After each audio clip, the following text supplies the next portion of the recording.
Now, anyone that watches a lot of my videos knows that I like the video game King of Colosseum 2 a lot. Who can blame me? It's got hundreds of wrestlers from 4 licensed Japanese wrestling promotions. New Japan, Noah, All Japan, 01. Wait a second, there's a 5th promotion? WJ? Well, WJ was short for World Japan, which was short for Fighting of World Japan Pro Wrestling, which was short for Riki Choshu's midlife crisis. Buckle up, everyone. It's time we learn about a short-lived promotion whose lasting legacy is a PS2 wrestling game. What happened in World Japan?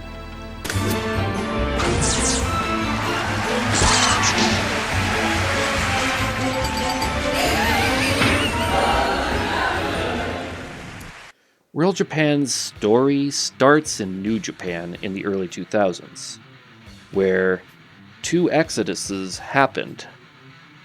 The first one being when Shinya Hashimoto, Shinjiro Otani, and Tatsuhito Takaiwa would leave and create 01.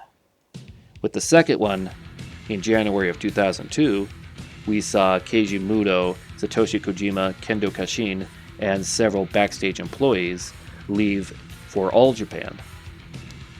Furious about this, the founder and president, Antonio Inoki, blamed the head booker, Riki Choshu, for the departures, and would remove him from his position in February of 2002. Furious, Riki left in May and blasted Inoki and chairman Tatsumi Fujinami in interviews. Riki's longtime friend, Katsuji Nagashima, who worked on the booking committee and was the head of New Japan's advertising department, also left New Japan and formed an agency with Riki that would work with freelance bookings. These two would later receive funding from a Hokkaido entrepreneur named Seiji Fukuda. These 3 would be the creators of the World Japan promotion. With a promotion being made, you need wrestlers, and thankfully for Riki, it was becoming a reality. In October, Kensuke Sasaki, trainee of Riki Choshu and a top star in New Japan, announced that he would not renew his contract in January of 2003. At the end of that month, World Japan would not only have Sasaki, but 2 other New Japan wrestlers, Shiroko Shinaka, Kenzo Suzuki, followed by referees Tiger Hattori, Norio Honaga, and backstage employee and retired veteran Masa Saito. Former All Japan alumni and SPWF founder Yoshiaki Yatsu would come in as head of their sales division, and would bring in not only his SPWF alumni like Takashi Iwano, but manage to get Michinoku Pro wrestlers like Tomohiro Ishii to join in too. They even got some big-name freelancers like Genichiro Tenaru and FMW legend and member of the Japanese Parliament Atsushi Onita. Things were set for their first show. Well, almost.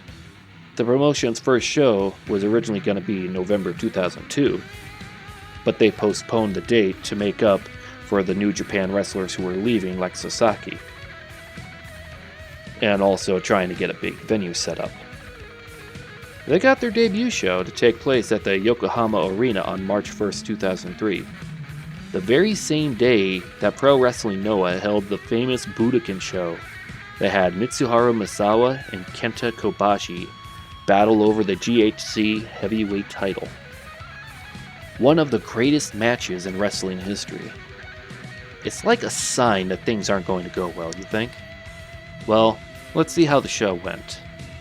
First match, we had Tomohiro Ishii pummel Takashi Iwano to death in a decent match. Second match, we got another SPWF wrestler, Masahiko Kochi, face off All Japan's Tomoaki Honma. In a standard match, nothing special. Third match, we saw Yoshiaki Yatsu battle All Japan frequenting freelancer Yoji Anjo in a very lousy match. We now have a break where we see a 14-year-old Katsuhiko Nakajima show off his karate skills, giving us a sneak peek to what to expect when he debuts. Next, we have the Road Warriors fight the Shane Twins, who would later be the Gemini in the WWE, for the IPW Tag Team titles. This match is fodder for Botchamania, and Road Warrior Animal looked like he was disappointed after the match. After the match, Masa Saito comes out with a picture of the recently deceased Kurt Hennig, and we have a 10-bell salute. We then have a long intermission with a Riki Choshu interview while we set up the barbed wire for the death match coming up next between Atsushi Onita and Shiro Koshinaka. The only part I liked about this match was Onita trying to get a rope break by grabbing the barbed wire. That was cool. Other than that, nothing good came from this very sloppy bout, except for the finish, where Onita threw fire in Koshinaka's face and got disqualified. You heard me right. There was a disqualification in a death match. We get more interviews while the barbed wire is taken down, and then we get the next match, Takao Omori versus Kenzo Suzuki. Omori is currently a freelancer that left Noah the year before, and after this match, he probably missed working in Noah, because this match was not good. Very, very lousy, like a 4 out of 10. Next is the tag team bout of Kensuke Sasaki and Hiroshi Hase reuniting against MMA legend Don Frye and former sparring partner and bodyguard of Mike Tyson, Dan Bobish. This match was actually pretty good. This was the match of the night. Unfortunately, if it was on a major promotion show, it would probably be forgotten. Also, a little fun fact before the match started, Hase, during his top rope spot in his entrance, would fall off. Almost like it was symbolism to what to expect from this show.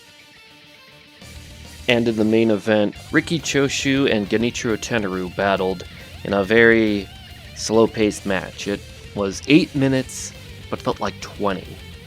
And near the end of the match, Tenaru hits a brainbuster and doesn't even get a 1 count on Choshu. And then Riki gets up and hits 2 lariats and wins the match. It's obvious that Real Japan's debut show was not good. But let's see how their upcoming tour turns out. Unfortunately, the first tour saw Riki Choshu get a minor injury and take a more laid-back role for the rest of the upcoming matches until he healed. Also, Onita would pull from future shows due to his political career. And, well, let's just say overall, the shows were just not making a profit. Some say it could be because they're spending a lot of money for freelancers to perform for them like Vader and Don Frye. Or another example that's probably even more important is how Riki Choshu spent money like MC Hammer after Can't Touch This hit the radio. For example, before World Japan's first ever show, Riki spent over 200 million yen on the construction of a dojo, a tour bus, a new car just for himself, and a massive party back in December with many celebrities. To make it even worse, their first title, the WMG title, wasn't even finished by the time Kensuke Sasaki won the tournament to crown the first champion. I am not joking. Can it get any worse for World Japan? Yes, it does. On July 28th, at the World Japan Dojo, Takayuki Okada, who went by the name of Giant Ochiai, an MMA fighter at the time with 3 wins, 3 losses, and 2 draws, was training under Kenzo Suzuki until he fell unconscious and fell into a coma. He would unfortunately pass away 11 days later from an acute subdural hematoma. The promotion faced severe media scrutiny for the incident, especially the part where no one accepted responsibility for what happened. Later on, because of this scandal, both Kenzo Suzuki and Yoshiaki Yatsu would leave the promotion. Kenzo left to join the WWE, while Yatsu would give scathing remarks about Riki Choshu in Nikon Sports interviews. And Riki's response to these comments? Why, spend even more money, of course. Instead of paying the wrestlers for their dates, he instead spent 1 million yen a month to both of his daughters, who were studying abroad in the United Kingdom. Kensuke Sasaki would take his own money, 5 million yen worth, along with the cancellation of his life insurance to help fund the promotion. Shiro Koshinaka would lead a stable parodying the financial issues, called the Labor Union, and feuded with Ricky. Okay. Alright. World Japan is burning money. What can they do to recoup? Why copy K1 in Pride, of course? It shall be called X1 and be amazing. Amazingly bad. The only highlight from this show was seeing the now 15-year-old Katsuhiko Nakajima win a 1 minute and 35 second bout. Other than the historical footnote, it was horrible. According to both critics and fans watching, the fighters were seen as inexperienced, uncompetitive, and the cage collapsed during the show and had to be held up by ringside assistants. Ricky walked out before the show even ended and refused to talk to the media about the show. After that failure, the promotion would have a problem of booking venues to only cancel them days before the date. The reason was because Nagashima lied about booking the venues or didn't pay them for the show and would have to cancel them if they couldn't afford it.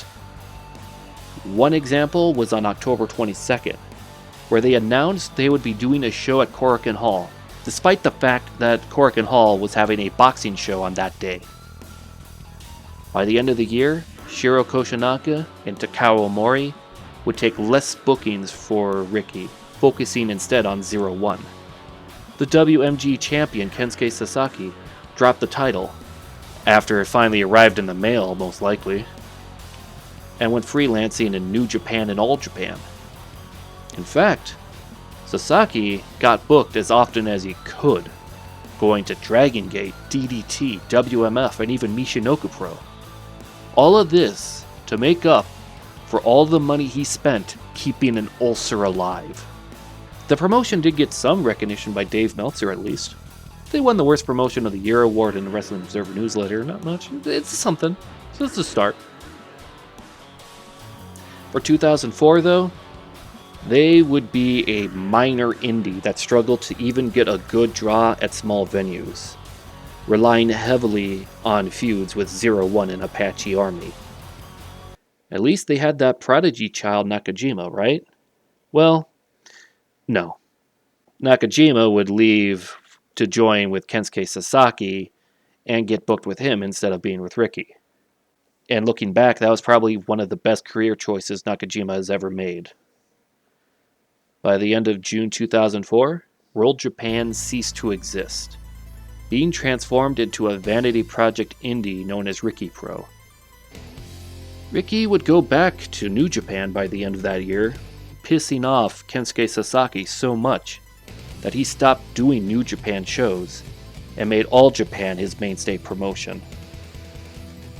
At least Ricky got bookings for some of the former WJ alumni like Tomohiro Ishii and Takashi Owano. And that's World Japan, a promotion that died because Riki Choshu had a wine palate but with a beer budget. Well, thankfully, many of the bridges have been mended since that time, and now everyone knows what not to do when starting a wrestling promotion. Unless, of course, you're creating something like Global Force Wrestling, but that's a different story. Overall, World Japan is a story of what not to do. Well, there you go. Have a good night, everybody, and see you soon.